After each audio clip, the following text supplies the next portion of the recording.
porque se encontraron en un pueblo que se llamaba San Antonio Techaloyan, San Antonio la isla cerca de Toluca. De ahí, en varios pueblos se han encontrado una serie de documentos con características muy similares. Tradicionalmente, aunque hay sus excepciones, el soporte es de papel amate, que era uno de los soportes típicos de los códices antes de la conquista española. Pero estos códices, digamos, su contenido van a ser la genealogía y límites territoriales, o van a marcar linderos, con dibujos, con pictogramas. No van a traer mucha información en castellano, en texto. Hay códices Techaloyan a los que les han agregado otro tipo de documentación como para complementarlos. Pero digamos que en términos generales el tipo Techaloyan es eso, o sea, trae la genealogía de los pueblos y trae información sobre los límites de sus tierras con base a partir de pictogramas. Hay muchos pueblos en donde se han encontrado códices Techaloyan. Regularmente algunos se hicieron para poder comprobar límites de tierras, para poder comprobar límites y para poder obtener tierras, finalmente como son los casos de composición de tierras, como los hemos visto en el caso de Ozumbilla, de Tecalco, de Huautliquixca. Pero hay algunos otros que van a incluir, como les digo, otro tipo de documentos redactados en castellano y que van a ser conservados en las comunidades. Para el caso de Xolotl y de esta parte, esta parte norte del municipio de Tecámac en particular, tenemos dos códices tipo Techaloyan, o bueno, tenemos la referencia a dos. Es decir, hay muchas comunidades que aún los resguardan, que no los dan a luz. Hay muchos lugares en donde no se han conservado y hay muchos lugares en donde no se hicieron. Hay investigadores que se han ocupado en tratar de hacer algún tipo de referencia, algún tipo de base de datos sobre cuántos códices pueden existir y dónde están, porque lo mismo pueden estar los códices en las comunidades, lo mismo pueden estar aquí en México, en la Biblioteca Nacional de Antropología e Historia, pero pueden estar en otras bibliotecas europeas. Entonces, bueno, el códice, pues justamente el códice de aquí, de San Lucas Xolotl, la información que nosotros hemos encontrado a través de las publicaciones de Angélica Galicia Gordillo es que pues es un manuscrito que se encontró aquí en la comunidad, que guarda la comunidad, ¿no? Hasta hace tiempo en la delegación, desconocemos si continúa aquí en Xolotl, y que contenía los títulos primordiales, el libro de caja y un libro de temporalidades. Los títulos primordiales, de igual manera, hay que referirnos a ellos porque también son fuentes importantes. Son fuentes importantes para el estudio de los pueblos. Tampoco existen títulos primordiales de todos los pueblos. Los títulos primordiales fueron documentos que presentaron los pueblos a solicitud de la corona española en el siglo XVIII aproximadamente, digamos en el transcurso del siglo XVIII, lo mismo para poder comprobar sus linderos y entonces obtener tierras en composición o ganar pleitos en contra de una hacienda o ganar pleitos en contra de otro pueblo o cualquiera que fuera el destino. Estos títulos primordiales también están varios alusivos al centro de México. Ninguno del caso de los pueblos de Tecámac están publicados en un libro que así se llama, Los títulos primordiales del centro de México, pero digamos que de una u otra manera, para quien le interese, ahí puede ver qué son exactamente los títulos primordiales, cuáles son como las partes que conforman estos documentos, para qué fueron, digamos, cuál es el objetivo por el que fueron hechos, y estos, a diferencia de los códices de Chaloyan, sí son manuscritos en castellano. Muchas veces incluso remiten la historia del pueblo hasta antes de la conquista. Incluso son firmados, aparece el nombre del primer virrey de don Antonio de Mendoza para legitimar el manuscrito, pero no es porque fueran hechos en tiempos del virrey Antonio de Mendoza, sino porque se remiten a un tiempo muy lejano para dar el carácter de antigüedad a ese tipo de manuscritos que son los títulos primordiales. Entonces, otro manuscrito con el que contamos, que está publicado, pero que no está aquí en México, se encuentra en la Biblioteca Nacional de Francia, es el Códice de San Salvador Tizayuca. Este libro está publicado por Sergio Sánchez Vázquez de la Universidad del Estado de Hidalgo, y publica la transcripción, las pictografías del manuscrito. Son láminas muy pequeñitas, si alguno de ustedes conocen el libro, son láminas muy pequeñitas que realmente no se distingue mucho. Digamos, si uno quiere trabajar con los colores o si uno quiere trabajar con cada una de las pictografías, pues sí necesitaría obviamente ver de otra manera el manuscrito.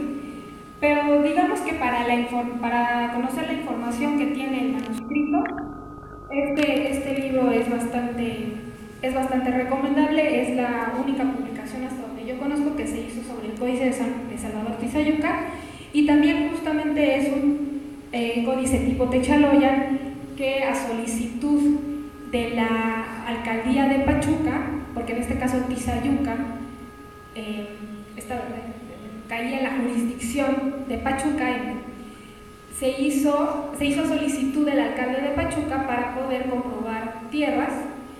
y para poder obtener tierras en composición. Entonces, la gente de Tizayuca, las autoridades de Tizayuca a principios del siglo XVIII, entregan una serie de documentos, y de esos documentos, con base en esos documentos, se va a levantar un mapa para poder establecer los límites de tierras de Tizayuca. El mapa, que generalmente es referido a la documentación como vista de ojos, junto con otros datos históricos, es justamente el códice es resultado de esta vista de ojos y de esta información que se hizo en la alcaldía de Pachuca. Son aproximadamente 30 folios, la mitad escritos en náhuatl y castellano, y otras 30 láminas con pictografías. Por así decirlo, es un códice Techaloyan tipo mixto, porque sí trae texto en castellano.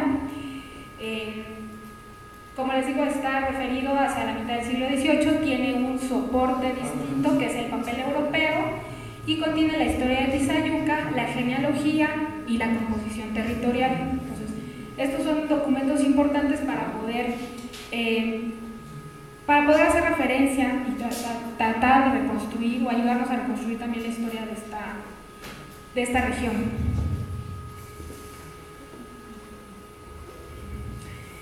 Bueno, como les he comentado, la situación administrativa que tuvo y económica que tuvo Xolotl es que fue estancia en Tlatelolco. Para 1569 tenemos como información que tenía 209 tributarios y que era productor de pulque. Y como les digo, así como la mayoría de los pueblos de los municipios de Tecámac, de Coacalco, de Ecatepec, perteneció o estuvo en el siglo XVI unos años bajo el corregidor de Tecámac, de Chiconautla, y posteriormente, ya digamos durante casi todo el periodo virreinal, correspondió a la alcaldía mayor de Ecatepec, de tal manera que a fines del siglo XVIII están empadronados 18 pueblos, más los ranchos, más las haciendas, en los padrones de la alcaldía mayor de Ecatepec. Y justo en el siglo XVIII va a ser cuando encontramos referencias a Cosac. No hemos encontrado referencias hasta ahorita no hemos encontrado referencias más tempranas. Eh, hay una referencia en el Códice de San Salvador Tizayuca a un barrio de los Reyes en Tizayuca, pero es un barrio de Tizayuca. Hay otra referencia a una estancia que tenía Tecámac al final del siglo XVI, que eran los Reyes Tetelzontilco, y a lo mejor la pronunciación me está saliendo un poco mal, pero es una iglesia abandonada con entierros que en los planos se ubican hacia el norte de Tizayuca y que hay estudios de antropólogos físicos digamos, tratando de ver a qué periodo correspondían esos restos y digamos, la relación de la muerte de esos individuos, y corresponderían a finales del siglo XVI, principios del XVII, justo cuando las epidemias que acabaron con varios pueblos y que dieron pie, como ya hemos visto, a movimientos de congregación o movimientos de reubicación de los pueblos, porque Tetelzontilco ya no aparece después referido. Los dos tienen la vocación a los reyes. En ninguna de esta documentación anterior al siglo XVIII hay una referencia expresa como a Cosac. Entonces va a ser hasta la segunda mitad del siglo XVIII, en los documentos referentes a los bienes de comunidad de los pueblos de la Alcaldía Mayor de Ecatepec, que va a aparecer los reyes Acosac. Va a aparecer los reyes Acosac diciéndose como pueblo independiente de Jolo, ya no como barrio, sino como pueblo, y como gobierno con república indígena, es decir, con un cacique gobernador, con alcaldes, con regidores y con un mayordomo. Y por supuesto, pues va a pertenecer a la alcaldía de Ecatepec. Entonces, digamos que los documentos más concretos que nosotros hemos encontrado en donde viene referido a Cosac ya son del siglo XVIII y del siglo XVIII en adelante, por supuesto, ¿no?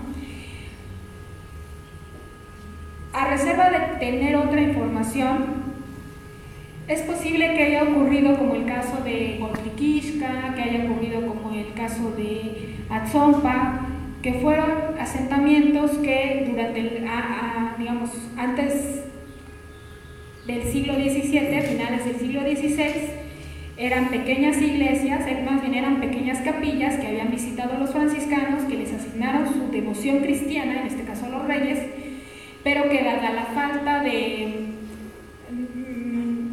población como consecuencia de las epidemias, pues seguramente decayeron, descendieron demográficamente hablando, se convirtieron en barrios de sus pueblos, y si no es sino hasta el siglo XVIII que otra vez vuelven a crecer con esta explosión demográfica que ocurre y que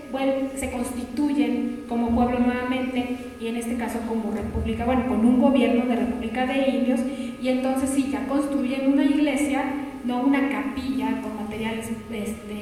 con materiales perecederos, sino ya una iglesia formal, como las que podemos ver en la actualidad en los pueblos.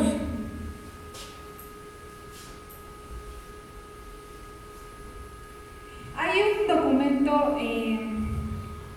curioso, yo lo puedo decir curioso porque es una merced. Quienes hayan visto, revisado documentos de mercedes, generalmente se darán cuenta que las mercedes corresponden al siglo XVI, que son solicitadas o por particulares o son solicitadas por pueblos, y generalmente son mercedes de tierra o son mercedes de agua. También son mercedes, solicitan mercedes para sitios de estancia de ganado, solicitan mercedes para crear una hacienda, solicitan mercedes para crear un molino, solicitan mercedes para establecer un mesón. y va a haber algunos indígenas que soliciten por medio de mercedes o por medio de provanzas permiso para montar a caballo y para portar armas. Pero generalmente esa fue la nobleza indígena del siglo XVI que a través de provanzas solicitó este permiso. Este documento a mí me parece muy curioso, fue encontrado en el Archivo General de la Nación, porque en el siglo XVIII, Diego Daniel, uno de los principales de Jolo y dueño de una hacienda de ganado menor, pidió licencia al virrey para que pudieran él y su familia portar armas y defenderse de todo mal. Entonces, este es un caso de merced extraño, ¿no? O bueno, más que extraño, debe de haberlo,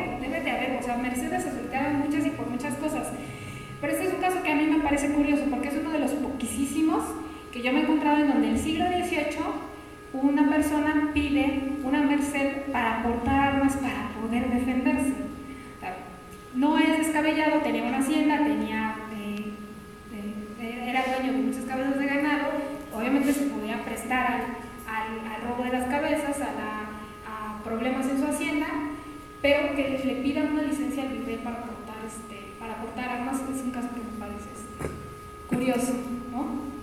¿Qué le parece? Perdón, si al final de la sesión, es que no le quiero quitar a Ismael el tiempo, porque por los documentos que trae,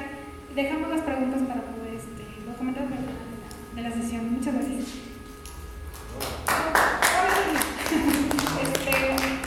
Hoy hay una parte importante que tiene que ver justamente con las iglesias, que son los monumentos históricos, que a fin de cuentas, a través del monumento como tal, a través de las festividades que giran en torno a la iglesia, pues son lazos de identidad que la gente tiene y son justamente este vínculo con la vocación religiosa, con el santo, con la Virgen, con la comunidad, lo que hace que pues haya cohesión social muchas veces en los pueblos, ¿no? Entonces, bueno, pues es un espacio que hemos venido dándole en cada pueblo a las iglesias conforme a los datos de las construcciones de las iglesias que nosotros tenemos. Hemos visto en las sesiones anteriores que los franciscanos de Chiconautla, al final de la década de 1520, empezaron a recorrer la región y hicieron los primeros establecimientos, y fue ya en 1540 cuando llegaron los agustinos, que se asentaron en Acuerna y que quedaron bajo su jurisdicción estas iglesias, y después con el establecimiento de Tecámac vienen a visitar todas estas pequeñas ermitas que habían fundado en los pueblos, en los asentamientos donde les habían dado la advocación de un santo. Y hemos visto cómo en el caso de Ajoloapan, y va a ser también en el caso de Jolo, es diferente, porque sí, primero van a estar visitados por franciscanos de Chiconautla, después de Cuautitlán, según tenemos la documentación para Jolo. En algún momento dado, cuando la maestra Rosa Camelo, que hizo una investigación sobre la iglesia de Jolo, que en los años 60 proponía que los franciscanos no venían venían de Tlatelolco, porque tributaba a Tlatelolco. Nosotros no tenemos documentación en donde diga que era visita religiosa, que Tlatelolco era su cabecera religiosa, pero sí tenemos la documentación en donde dice que era Cuautitlán su cabecera religiosa, pero va a ser muy poco tiempo, unos 20 años, antes de que se secularizara la parroquia de Tizayuca, y que desde la parroquia de la Transfiguración de Tizayuca, a partir de 1550, visitara el vicario los pueblos y administrara los sacramentos en los pueblos como Ajoloapan